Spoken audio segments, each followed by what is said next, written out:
Hi, my name is Elisa McAvoy, and I'm a Redwood City School District Board Trustee. And what a great conversation today. Thank you so much.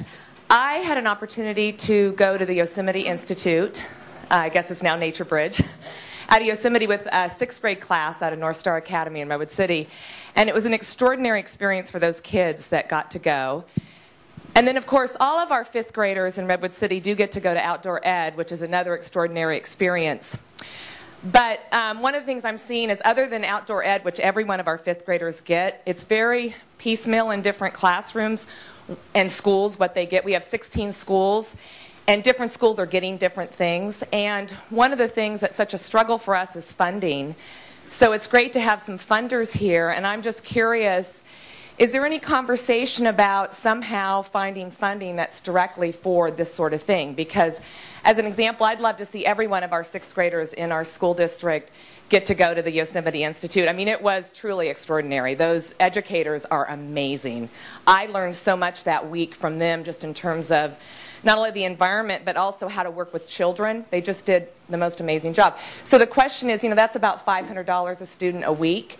And of course, our school district just cannot afford that for every student. It's happening at schools where they've done extra funding, or the parents can support it. But not every schools we have parents that can support that sort of thing. So I guess from a funder standpoint, just what kind of conversations are happening?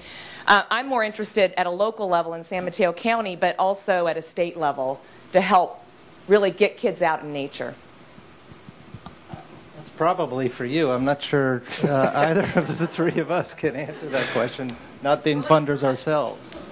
So I'd like to push off that question for a second and go back to the environmental research piece for the moment, because we recognize that money is an important issue, and we understand that that's a big problem. But let's stay focused for a second on the outcomes, and we'll move to that a little bit later on.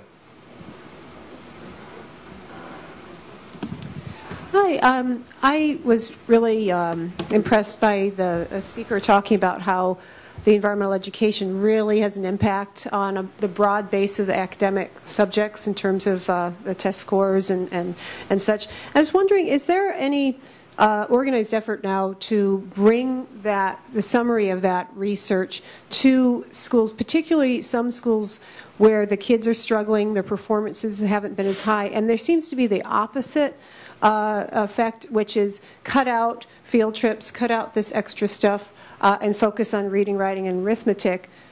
Is there some hope there that more and more schools, particularly those with underperforming kids right now, are going to see this and embrace it more? That's a great question. I'll talk to it a little bit, and then I'll maybe let the two of you speak from your experience as well. My experience is that there are some efforts. So, for example, the No Child Left Inside Coalition, which is a coalition of hundreds of nonprofit organizations and individuals and in groups, are compiling research compilations such as the one that I've talked from today. In fact, a number of these studies are grouped together by different organizations.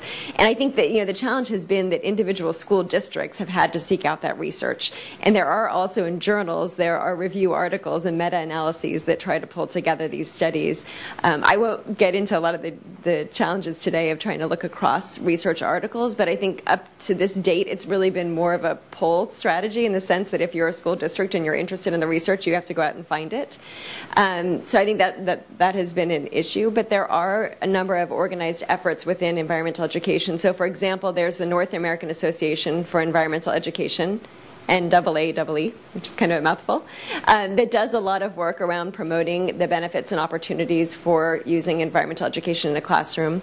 Also, the environment is an integrating context study and organization.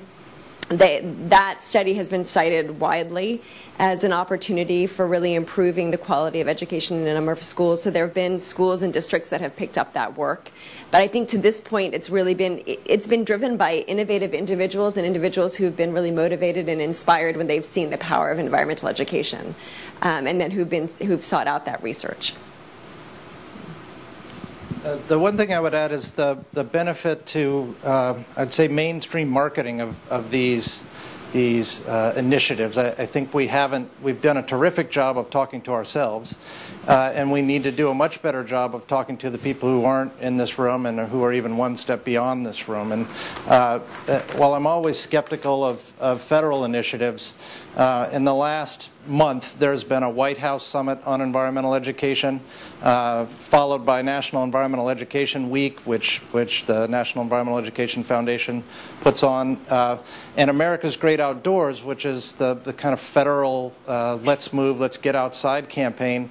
Asked NatureBridge to go to a national park outside of Washington, D.C., Prince William Forest Park, which I would be surprised if more than one or two of you knew about that place unless you're there. But the idea is that that park was built by Roosevelt 75 years ago during the Great Depression, and built it as a recreation demonstration area, and demonstration was the point, that he wanted to demonstrate close to where the decisions are being made in this country the value of getting kids outside. And so even in the darkest times in our financial world in this country, we were able to rally the strength for an innovative idea to engage kids. That was around recreation. Now we're talking a little more focused around environmental education, but it's the same idea. And to try to find ways to shed light on these amazing initiatives that are actually happening on the ground, and get them permeated farther throughout our society, I think is critical. And we're going to have to use tactics that we're not used to using as a field. And I'll add my 2 cents from a district standpoint. I mean, I think we are, clearly have limited resources, and so we need to justify our use of resources. One of those is time.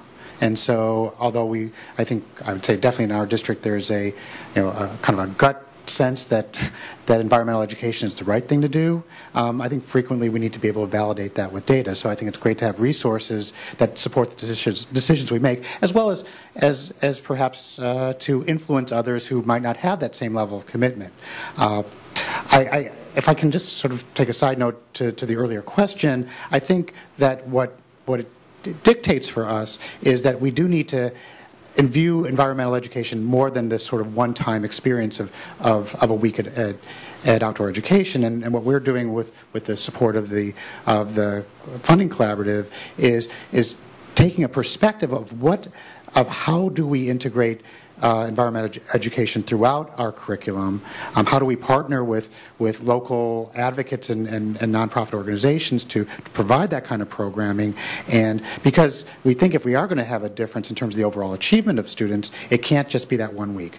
It's got to be integrated throughout the years, and there have to be opportunities for students who are inspired by their experiences to learn further about them, as well as the opportunity to take action with respect to them.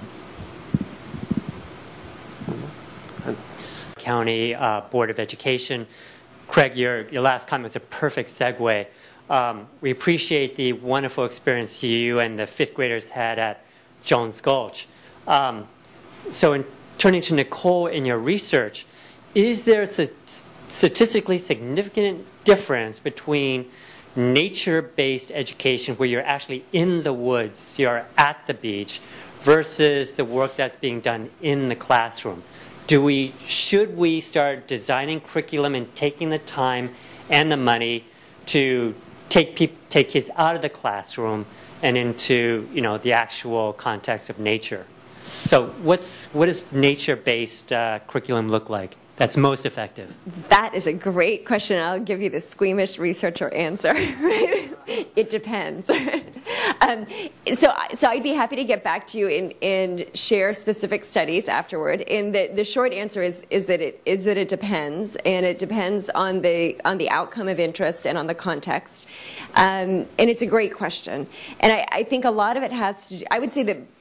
Also, the other answer is that it's both, and I think that your point is a really good one, in that one-off experiences in and of themselves are never going to be enough to create all of these incredible outcomes about which I just spoke, and because of many of these outcomes are sparked, many of these positive outcomes are created because of the interest that's generated, and interest, we know, is something that spikes and then has to be maintained.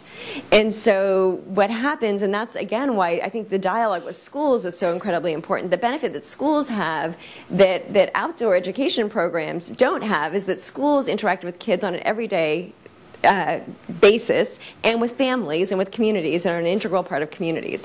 The benefit that outdoor education programs have and that residential programs have is that they provide what's often known as a peak experience. So it's extraordinary. It's outside of the everyday. So put those two together and you have magic. Put those two together and that's where you have, kind of getting to your point, you have this combination that creates the magic. That's where you start to see some of these outcomes that I just shared. So you have the fabric of the everyday, you have the fabric of the community, you have the fabric of the family, and then you have these peak experiences that create the spike in interest. And so it's the combination of those two that create some of these extraordinary outcomes that we see in some of these studies.